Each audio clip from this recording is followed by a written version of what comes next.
Hello, this is Christina Yonkman, and I'm going to be sharing my Module 1 of School Level Governance, Fiscal Responsibilities of School Principals. So a little bit about myself. I was raised on a farm in Ness City, Kansas, where I lived until I graduated. I then attended Barton County Community College and transferred to Fort Hays State, where I received both my master's and my bachelor's degree. That is where I'm also currently working, of course, with my current building leadership endorsement. I currently live in Garden City, Kansas. I have three children, Skylar, Connor, and Kelton, and they are 28, 26, and 16. And then I have a 4-year-old schnauzer, Smokey. And so they are the highlight of my life and keep me busy. I am beginning my 30th year in education, and I started out as a family and consumer science teacher. And then when I got my master's in school counseling, I moved into the counseling role.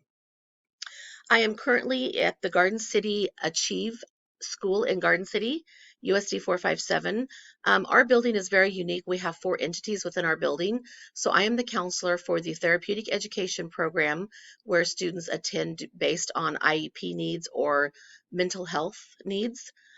We have our 9 through 12 alternative high school side, and there I'm also the lead teacher. We have our virtual program, which is our online for 7th through 12th and then adult students.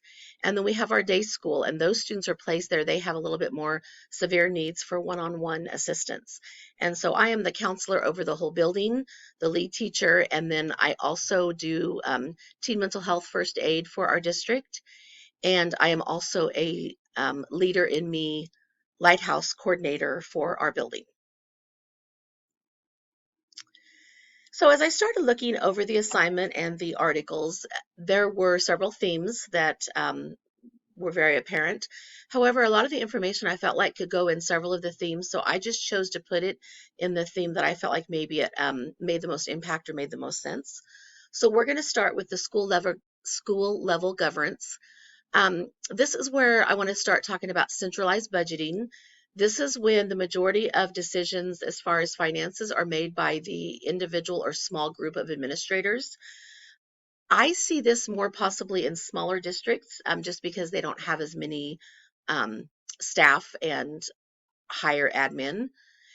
And then there's the decentralized budgeting. Well, this allows the principals and department leaders to make more budgeting decisions. And this seems like what we have in our district, just because we are a larger district. We also have the site or school-based management, and this is when the school leaders make budgeting decisions for their building. And then there was also something that was called centrally managed resources, and I believe all districts probably have this in a capacity, because the central office makes the decisions. Again, I think it depends on the district and how it is set up as far as the size. But if the central office manages the resources, it provides consistency. It has a little bit more cost effective because they can see the whole picture, and it also creates a standard process.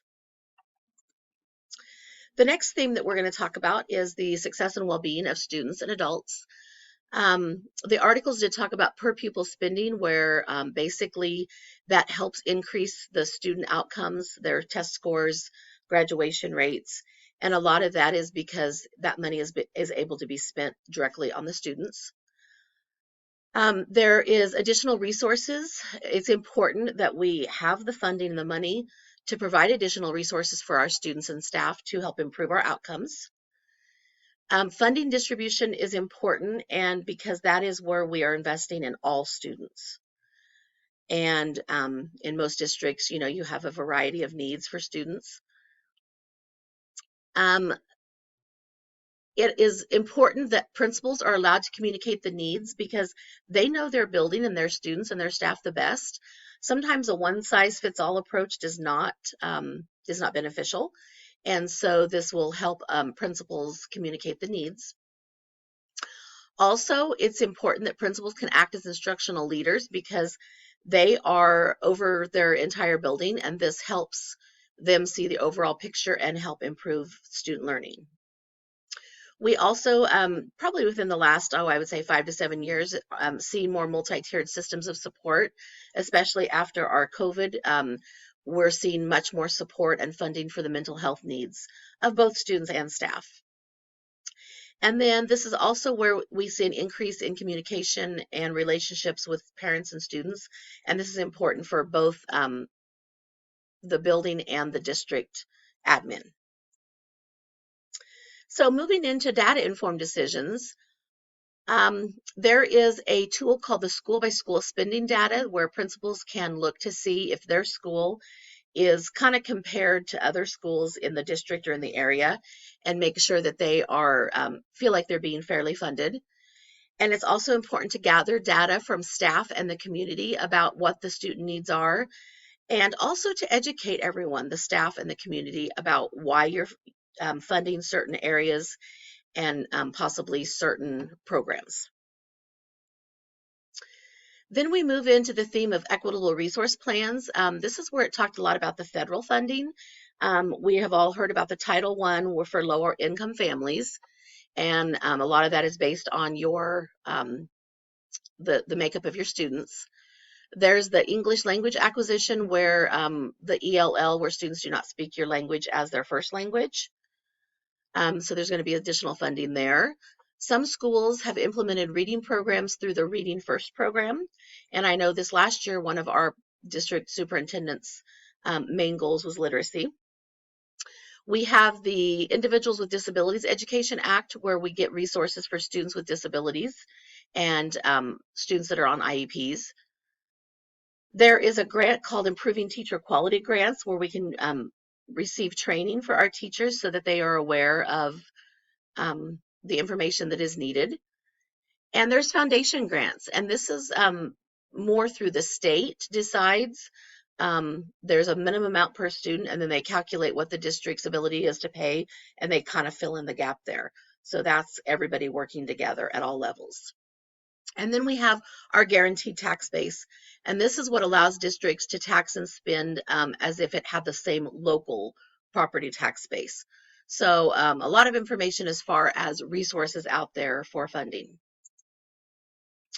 Next, we're going to move on to the finance laws, policies, and regulations. Some schools use the SBB, which is student-based budgeting.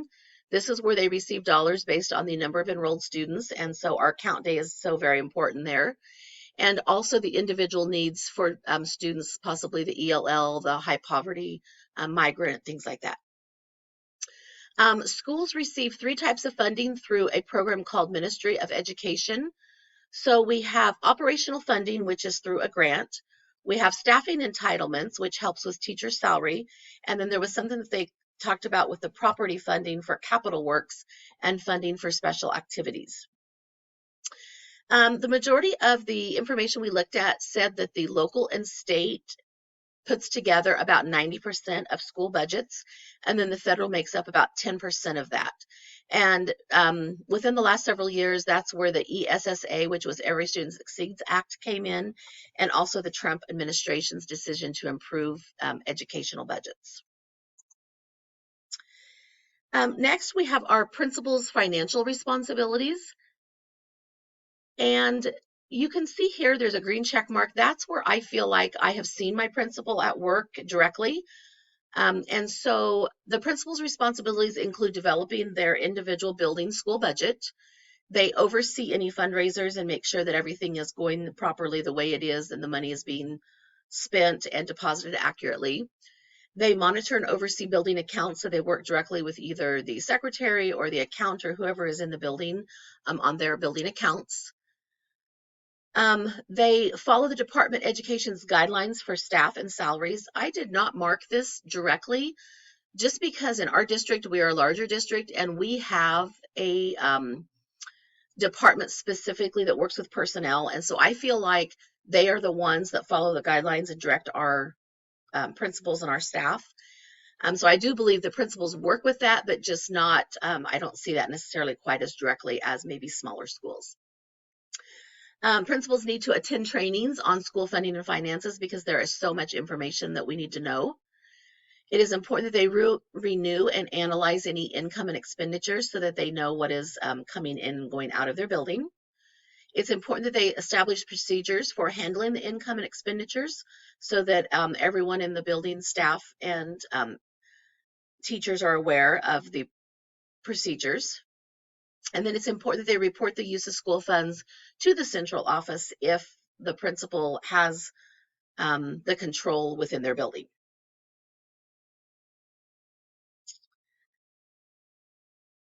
And so to finish up here, my standard correlation, really these articles and this assignment has helped me understand outcome 6, CLO 6.1 by showing me the principal's financial responsibility within our building and the district and communicating those needs with our operating system to help ensure the success and well-being of our students and our staff.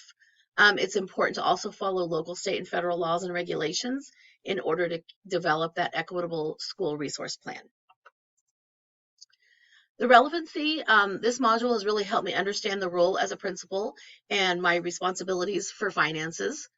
I also understand how the local, state, and federal levels affect school funding and how it's important that I advocate for my building and for my staff and students. This assignment has also introduced me to various means of funding and programs. Some of them I had never heard of, and some of them I had heard of because we use in our district. And I do look forward to working and seeing if my district can take advantage of any of those. And then last is my reflection. As a future building leader, I understand the importance of understanding the building and district finances.